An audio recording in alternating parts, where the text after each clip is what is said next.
Have you been hearing about shadow work in the craft and wondering what it is and how you go about doing it?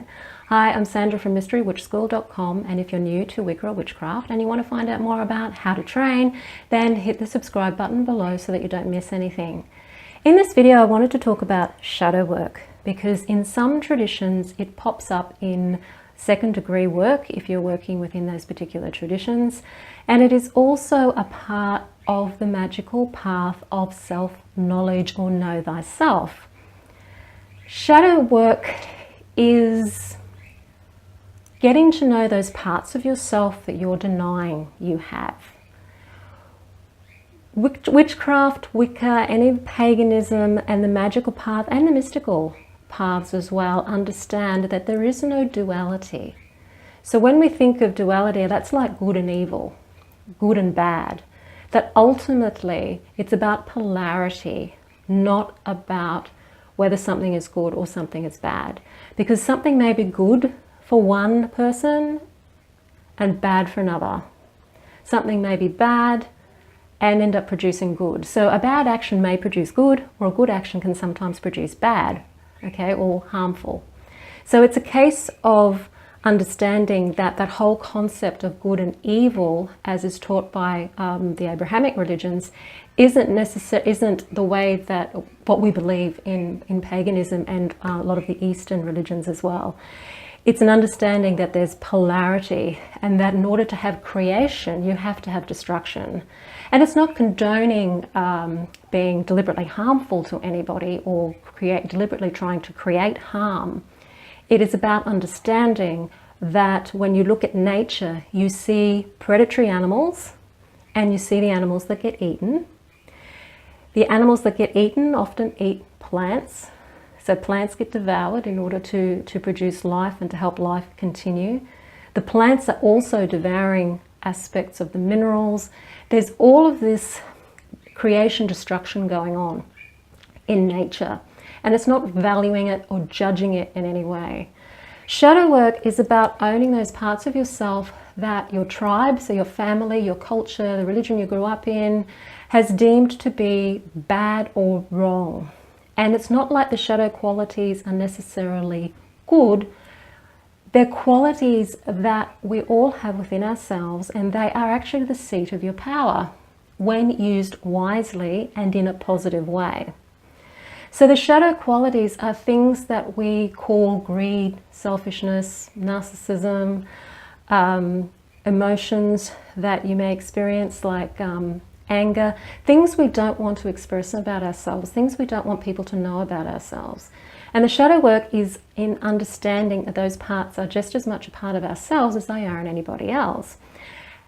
And the importance of that is that once you know your shadow, once you know your selfish nature, once you know your more narcissistic nature, once you own those aspects of yourself, you actually express them less in the world in the negative way that most people express them.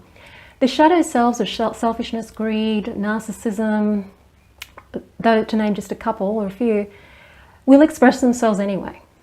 They're going to show themselves anyway. If you're aware of them and you've owned them, then you express the power underneath them. So selfishness turns into self-care.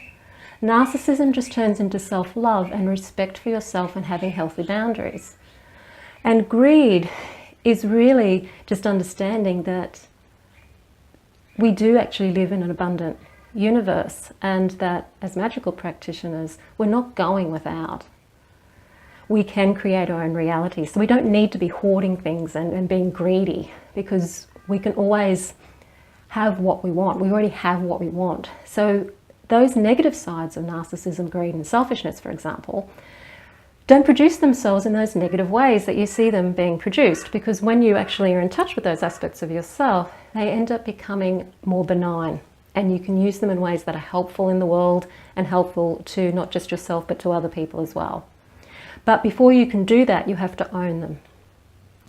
And the way that we do shadow work is to see what's being mirrored back to us in other people.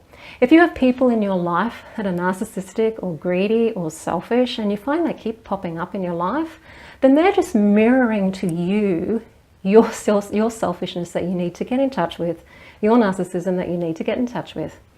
And when you stop judging those qualities within yourself, because you then realize, oh, I have that in within me too, really, if I think about it, even though I don't want to admit I haven't, I don't want anyone else to know that I have it. If you really can go, well, yeah, I do have that. You stop judging yourself. And when you stop judging yourself, you actually stop judging everybody else. And that's the key to not judging. The key to not judging is not about making a decision not to judge other people. The key to not judging is to not judge yourself and to do the work on acknowledging those aspects of yourself, and then you'll stop judging other people for those same qualities, and those people that have those qualities will disappear from your life.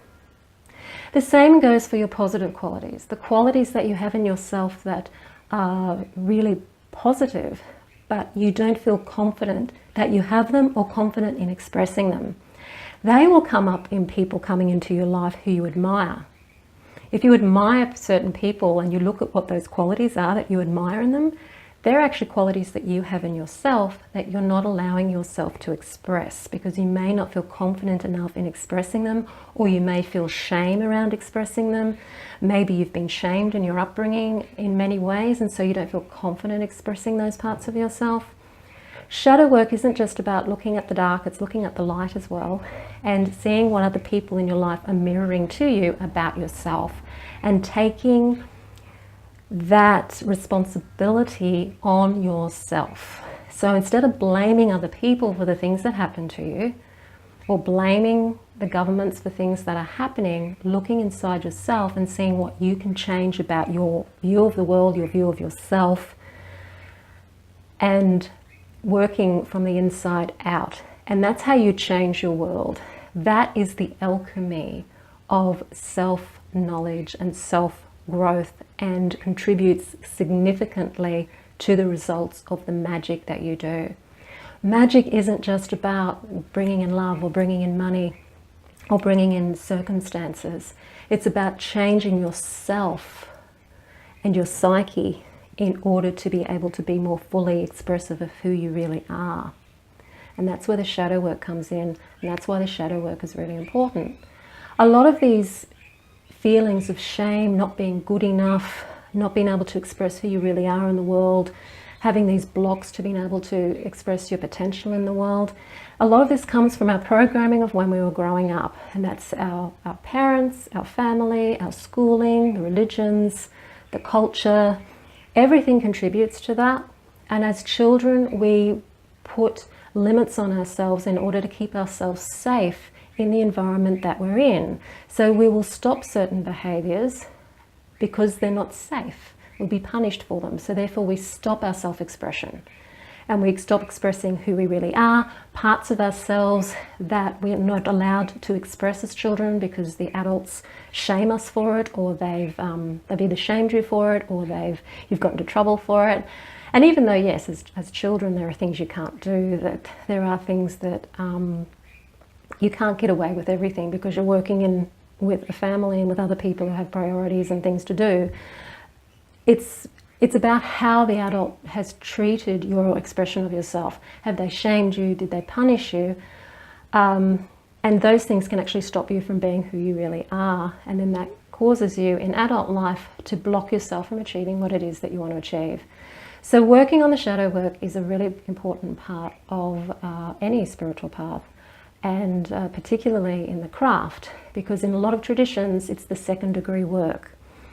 So in first degree you'll learn all the basics about ritual and the deities and the Sabbats and the moon rites and a little bit of magic.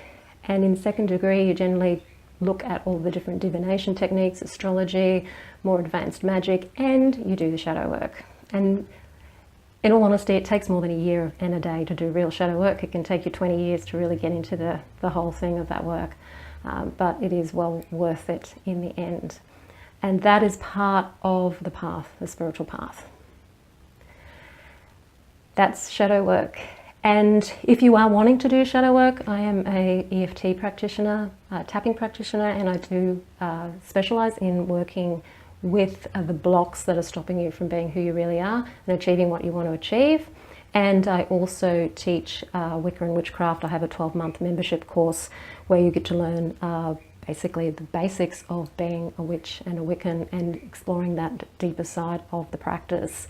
Details are in the description field below. Otherwise, like the video, share the video with your friends. Any comments, please pop them in the comments field. And I'm Sandra from mysterywitchschool.com, and I'll see you in the next video. Blessed be.